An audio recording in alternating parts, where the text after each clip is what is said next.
Note, this is not exactly a review. Well, in a way it is a review, but it's also not. This is actually only meant to be a short mini-series that is not even canon to any of the other material. I don't really like to review stuff like that. And since I do not know anymore how this livestream work, I can no longer livestream these, even though I would prefer if I did. But we'll see about this. It was actually based on a rumor a long time ago that Hiro Mashima suddenly said there were gonna be a 3-part maybe, or some more parts of all of his Trinity work.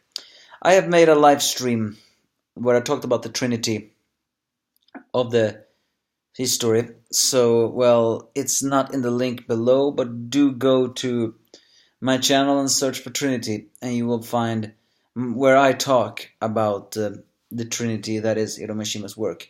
Because this is HEROS, a little non-canon spin-off that shows every single one of his creations.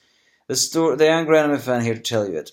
The story begins with Fairy Tale, where Happy is stealing Lucy's bra for some reason, and well, Grey is naked as he is before, while Natsu is bored, so he sends off to find something, while of course Lucy has beaten up Happy. And he finds a delicious looking fruit that almost looks the same way it hangs, similar to the rainbow fruit on Toriko. But just as he's about to grab it, another hand grabs it. And who is that hand? Well, that is none other than Eden Zero's main character, Shiki. Having them face to face here in a moment is a pretty testosterone of awesome. But it's also kind of funny. Because, you know, a lot of people were complaining about, oh, they are so alike. Well, they are the same artist father, so to speak. But here, when we see them face to face, we can actually see very minor tweaks in their different designs. Natsu has more open eyes, and of course pink hair, and a little bit more roundabout chin. Shiki has less of that, has a little bit more rounded shins, black hair or whatever hair that is, and his eyes is a little bit more squinted than Natsu's. So yes, while they do look similar, they do not look similar at all. They begin to fight over the fruit, especially when Shiki tries to eat it. It is a very comedic moment as they begin to fight, with Natsu uses Dragon Slayer to fire, while Shiki uses Ether Gear. They don't really know how he's doing that, but it's kind of funny how Shiki is the one who actually eats the fruit, while Natsu attacks that thing. It is, I mean, it's a little bit about contrasting their characters, although they're similar. Yes, Shiki were the one who ate it first, but you know, Natsu, he is the one, he's so comedic start to fight. It's almost meant to say how much they're similar, but not similar. Either way, the fight scene here is a little bit nice, how they cause different emotions. The one who stops it is none other than the very adorable and also extremely sexy looking girl of Eden Zero, Rebecca. And this design also is showing that she is looking a little bit more different than Lucy.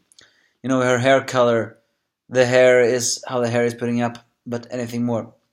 It's kind of funny how Rebecca asks if this is a friend, but then they say it's not. But then when they say they fought over a fruit, suddenly Rebecca points out that there's a lot of many fruits. These childish men fought over a fruit. That was plenty. It makes sense though. Natsu is in retrospect a man-child. And Shiki, well, he was raised by robots, so of course he's a man-child. After all these moments where we're also introduced to Pino, you know, the mascot of Eden Zero in this one as well. And of course Rebecca is eating the fruit as well. Natsu introduces himself as a wizard guild, and he is pretty adorable, but also very, very funny. It's the fact that it's Pino who gets fangirl eyes and says, "You mean magic? Can you fly, make things transform?" Maybe that is meant to say, "Can you transform me into a human?" But yeah, I never expected her to be so fascinated by magic. But I think this is going on along with her character in Eden Zero manga. She said she wants to be human, so you know, magic and all this stuff. As soon as Shiki is revealing his name and where he's coming from, Pino and Rebecca stops because, well, according to them, they are on a primitive planet, and therefore they cannot tell them about the cosmos. This seems to imply, seems to imply that Fairy Tale is a planet in the Eden Zero cosmos. But again, this manga is not canon, so do not take it with how it is. But if it was canon, it would be kind of fun how it's much different from anything else. But no, it is not canon. Do not even think about it. Either way, after more talk, it's revealed that Rebecca and the gang has actually lost Homura for some reason. Don't really know what, but Natsu volunteers to help and saying that you don't seem like bad boys, so I'll introduce you to my friends. And Shiki, with his more crying, says, "Will you be my friends?" Which, yeah, that's a room. Thanks.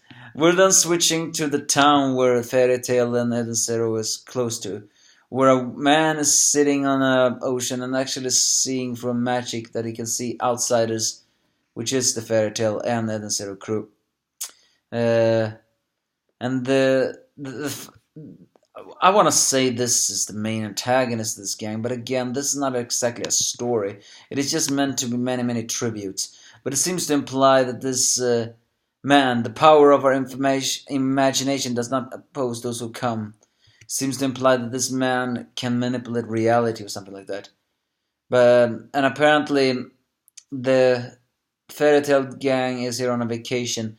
Shiki got here for some animation, and that. However, there's a third group in this route that is actually after to destroy these oasis. Whatever this old man wants, he says imagination is pleasure, and then he creates very ugly-looking sons that anyone who read Rave Master will definitely remember them. I cannot say their names because it's wrong, something like Nanakura. Do not correct me about their names. In long story short, they are some plant-looking creatures with ugly faces that can get stuck on walls. In Rave Master, Haru was noted to have one of those stuck on his house, and he is very embarrassed and actually disgusted by that person. It's a very funny chapter in Rave Master where they actually get to an island where there's full of them. You should read that chapter. It is hilarious.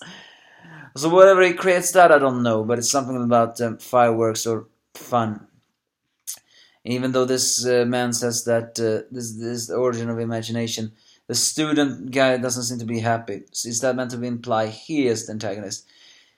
Either way, however, we are at last introduced to the last crew that enters this scene. Because I said before, this was a Trinity. And what else good at Trinity to say to introduce the very last, who was also the very first that started the Hiro Mashima universe, even if they are not in the same universe. Yes, it's Rave Master crew, Haru Glory, Eli, and Hamrio Musica, together with the Plu. They are here now. And they look very different than I actually imagined them to be. As many say, Haru was the first of the many superheroes and main characters, that Hiro Mashima created.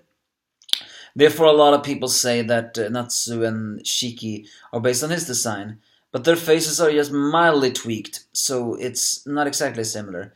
Also, it's worth noting that Haru has silver hair, Natsu had pink hair, while Shiki has apparently, for some reason, black hair.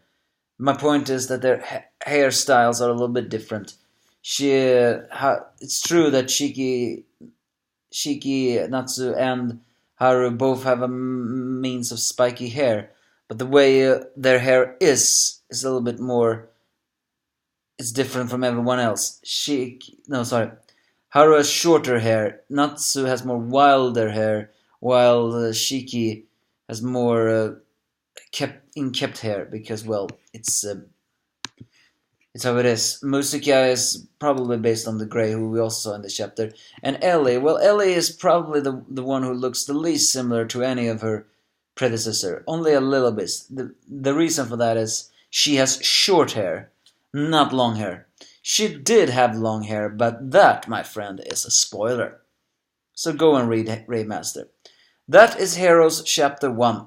And I don't know why it was created. It's almost like the ultimate fan meal to anyone who reads Hiro Mishima's work. So will I review it? Well, if I don't review it, people will question me if I'm a Hiro Mishima master. I mean, fan master anymore. But again, I would have preferred to live stream them, not download them, but I can't control that. But please, go to my Trinity video. You will really need to discuss things there. Other than that, give me your thoughts if you have any.